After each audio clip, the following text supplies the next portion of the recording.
আছো এতিয়া বাদি কেনকে চাইকেল চলাতে মোক শিকাই দি অ শিকাম চাইকেল চলাব শিকাম শিকাব লাগে পিছে প্ৰথমতে ওপৰত বহি চলা শিকবি না তলেদি চলা শিকবি কোনটো চলা শিকলি ভাল হ'ব বা তলেদি চলাই ভাল হ'ব দে তলেদি আৰম্ভ কৰিব লাগে ই ভৰিখন সোমাই দি সোমাই দিম না সোমাই দি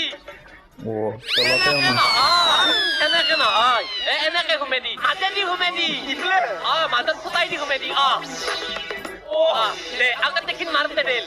আগত দেখিন মাৰ পেডেল পেড মারলি আগো দিকে যাব না আগুই যাব আগে আহিব পিঠে ঘুরে দিলি নু পিছত দেখিন মারলি পিছত দেখিন যাব হয় নেকি দে চলা চলো কেনকে আগত দেখিন পেডেল মার ইডাল মার সাংনু বুঝে গিয়া র ধরো ওই পিছৰ ফালে ধৰ ৰ হালকা গো ধৰো কি কৰা বলা কৰে সব মাৰবি তো